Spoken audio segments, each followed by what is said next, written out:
ആഷിഖ്, എന്താണ് അവിടെ ആളുകൾ ബഹളം കൂട്ടുന്നത്? എന്താണ് സംഭവിച്ചുകൊണ്ടിരിക്കുന്നത്?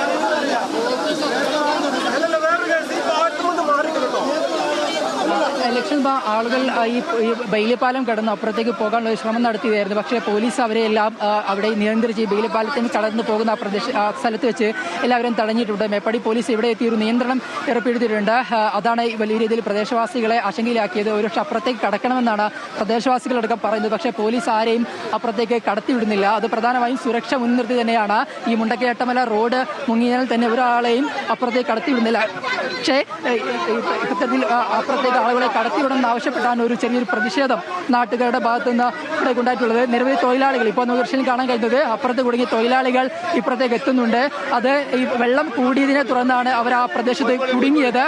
അവരെ ഇപ്പോൾ ആ വെള്ളം കുറഞ്ഞതിനെ തുടർന്ന് ഇപ്പുറത്തേക്ക് വേലിപ്പാലം കടന്ന് ഇപ്പുറത്തേക്ക് കൊണ്ടുവരികയാണ്. നേരത്തെ സൂചിപ്പിച്ച തോട്ടം തൊഴിലാളികളാണ്. അവർ രാവിലെ ഇത്തരത്തിൽ തോട്ടം മേഖലയിൽ പണിയെടുക്കാൻ പോയ സമയത്താണ് മഴ കൂടുകയും ഈ അട്ടമല മുണ്ടക്കൈ റോഡിൽ വലിയ രീതിയിൽ വെള്ളം കയറുകയും ചെയ്യുന്ന ഒരു സാഹചര്യം ഉണ്ടായത്.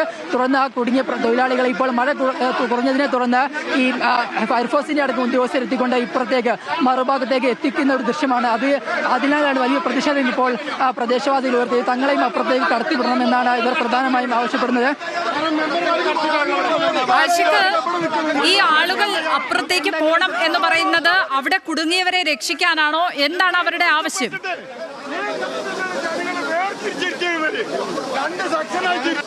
ഒരു ഒട്ട പോലും കിട്ടിയിട്ടില്ല. ഇന്ന് പെരുവയ്യില്ല. ഞങ്ങള് എവിടെ പോകാനാ ഞങ്ങൾക്ക് ഇവിടെ നിൽക്കും. ഞങ്ങളെ പെറ്റമുളന്ന നാടാത്. ഞങ്ങൾ ഇവിടെ നിൽക്കും. എന്തിനു വേണ്ടിട്ട് പ്രതിഷേധിക്കാൻ കാരണം എന്താ? ഞങ്ങളെ സർക്കാർ ഇവിടുന്ന് മാറ്റി പറപ്പിച്ചു. വാടക തരാ, നിത്യക്കൂലി 9,000 തരാന്ന്. ഇതൊന്നും ഞങ്ങൾക്ക് തരുന്നില്ല. പിന്നെ ഞങ്ങൾ എവിടേക്ക് പോകാനാ? ഞങ്ങൾ ഇത് മരിച്ചു പോയാലും ഞങ്ങൾ പ്രശ്നമില്ല.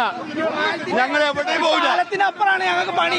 എന്നും രാവിലെ മഴ പെയ്യാ ഇവിടെ വന്നിരിക്കും. എന്താ നിങ്ങളുടെ ആവശ്യം? എന്താണ് ഞങ്ങളെ ആവശ്യം? ഞങ്ങൾക്കൊന്നും കിട്ടിയില്ല. 9,000. ഞങ്ങളെ പണി അപ്പുറത്താണ്. എന്നും ലീവാ.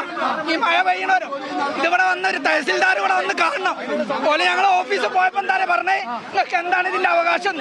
അവകാശം കാണണമെങ്കിൽ പോലെ ഇപ്പൊ ഈ സമയത്ത് ഇവിടെ വരണം. ഇവിടെ വന്നാലും അവർക്ക് കാണാൻ പറ്റുള്ളൂ. അറിയോ മെമ്പർമാർ കൊടുക്കും. ഒരു മെമ്പർമാർക്ക് അധികാരമല്ല വർത്താനം പറയുന്നത്. ഒരു മെമ്പർമാർക്ക് അധികാരമല്ല വർത്താനം. ഇവിടുത്തെ സാഹചര്യം പറയുന്നത് മണിക്കൂറുകളായിട്ട് ആളുകൾ ഈ പ്രതിഷേധിച്ച് നിൽക്കുക. ഇത്രയും സമയമായിട്ട് റവന്യൂ വകുപ്പിലെ ഒരു ഉദ്യോഗസ്ഥൻ ഇങ്ങോട്ട് തിരിഞ്ഞു നോക്കിയിട്ടില്ല. ഈ സാധുക്കൾ നീലിക്കാപ്പിലും പിന്നെ മാട്ടക്കുന്നിലും ജീവിക്കുന്ന ആളുകളാണ് മുണ്ടക്കൈയിലേക്ക് പണിക്ക് പോയിട്ടുള്ളത്. ഇവർക്കാണ് 9,000 രൂപ കൊടുക്കണമെന്ന് ഞങ്ങൾ ആവശ്യപ്പെട്ടത്. കാരണം തൊഴിലില്ലാത്ത ആളുകൾക്ക് അവർക്ക് ജീവിക്കാൻ മാർഗമില്ലാത്തതുകൊണ്ടാണ് അവർ പോയത്. ഇന്ന് ആളുകൾ അവിടെ കുടുങ്ങിക്കിടക്കുക. ഈ മനുഷ്യർക്ക് എന്തെങ്കിലും സംഭവിച്ച ഈ സർക്കാർ ഉത്തരം പറയോ? ഞങ്ങൾ പറഞ്ഞത് ഇവർക്കടക്ക് ഈ പറയുന്ന 9,000 രൂപ കൊടുത്തിരുന്നെങ്കിൽ ഈ കോരിച്ചെറിയുന്ന മയത്ത് ഇവർ പണിക്ക് പോകും. അപ്പോ ഇപ്പൊ ഈ മണിക്കൂറുകളായി ഇവിടെ ഇങ്ങനെ ഒരു സംഭവം ഉണ്ടായിട്ട് ഈ സമയം വരെ തഹസിൽദാറോ കലക്ടറോ ഉത്തരവാദിത്തപ്പെട്ട ഒരാളും ഇങ്ങോട്ട് തിരിഞ്ഞു നോക്കുന്നില്ല. ഈ ഇവിടുത്തെ മനുഷ്യർക്ക് ഒരു വിലയില്ല എന്നുള്ളതാണ് ഇതിന് മനസ്സിലാകുന്നത്. ഇവിടെ ഉദ്യോഗസ്ഥർ വന്നാൽ ഇതിന് തീരുമാനം ഉണ്ടാക്കിയിട്ടേ അവരിന്ന് ഇവിടുന്ന് പോവുള്ളൂ. കാരണം ഞങ്ങൾ നിരന്തരമായി സമരം ചെയ്തു. ഇവിടുത്തെ ആളുകൾക്ക് 9,000 രൂപ കൊടുക്കണം, ദിനപത്ത കൊടുക്കണമെന്ന് നിരന്തരമായി ഞങ്ങൾ ആവശ്യപ്പെട്ടതാ. ഇത്രയും ശക്തമായ മഴ ഉണ്ടായിട്ട് പോലും ജില്ലയിലോ ഈ പ്രദേശത്തോ ഒരു റെഡ് അലർട്ട് പ്രഖ്യാപിക്കാനോ ഇവിടുത്തെ ആളുകൾക്ക് മുന്നറിയിപ്പ് കൊടുക്കാനോ ഇവിടുത്തെ ഭരണകൂടത്തിന് കഴിഞ്ഞിട്ടില്ല. ജില്ലാ ഭരണകൂടത്തിന്റെ പരാജയമാണ് ഇന്ന് അവിടെ കുടുങ്ങിക്കിടക്കുന്ന മനുഷ്യർ മുഴുവൻ. ഈ സൈഡിൽ മണ്ണെല്ലാം പൂർണ്ണമായി വെള്ളത്തിലേക്ക് ഒഴിച്ചു.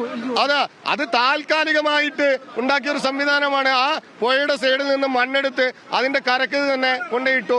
ഇന്ന് വെള്ളം കുത്തിയൊലിച്ചു വന്നപ്പോ പുഴ ഏതാ കര ഏതാന്ന് തിരിച്ചറിയാത്ത അവസ്ഥയായി.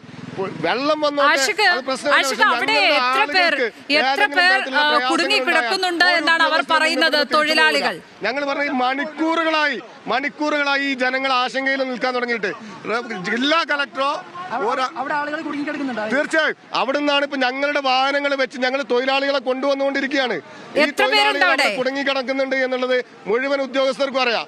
അവരാണല്ലോ ഇത് ആളുകൾ ഒഴിപ്പിക്കാനും. എത്ര പേര് കുടുങ്ങിക്കിടക്കുന്നുണ്ടാവും? ഇപ്പൊ മുണ്ടക്കൈ എസ്റ്റേറ്റിലേക്ക് തൊഴിലിന് പോയ മുഴുവൻ ആളുകൾ, 100 കണക്കിന് ആളുകൾ ഇന്ന് എസ്റ്റേറ്റ് ചായത്തോട്ടത്തിൽ പണിക്ക് പോയ ആളുകൾ മുഴുവൻ അവിടെ കുടുങ്ങിക്കിടക്കുക. അതിൽ ഭൂരിഭാഗം ആളുകളെയും ഇപ്പോ പുറത്തേക്ക് എത്തിക്കാൻ ഞങ്ങൾക്ക് സാധിച്ചിട്ടുണ്ട്. ഇനി കുറച്ച് ആളുകൾ കൂടി അവിടെ ഉണ്ട്. അവരെ കൂടി ഞങ്ങൾ ജനങ്ങൾ എന്നുള്ള നിലയിൽ ഞങ്ങൾ പുറത്തേക്ക് എത്തിക്കും. പക്ഷേ ഇതിനൊക്കെ കാരണക്കാരായ ആളുകൾ അവർ ഈ വഴിക്ക് തിരിഞ്ഞു നോക്കുന്നില്ല എന്നുള്ളതാണ്. മണിക്കൂറുകളായി വാർത്താ മാധ്യമങ്ങൾ റിപ്പോർട്ട് ചെയ്തിട്ട് മുണ്ടക്കയിൽ പ്രയാസമുണ്ട്, ചൂരൽമലയിൽ പ്രയാസമുണ്ട് എന്ന്. ഈ മണിക്കൂറുകളായിട്ടും ഇങ്ങോട്ട് തിരിഞ്ഞു നോക്കാൻ ഉദ്യോഗസ്ഥർ തയ്യാറാകുന്നില്ല.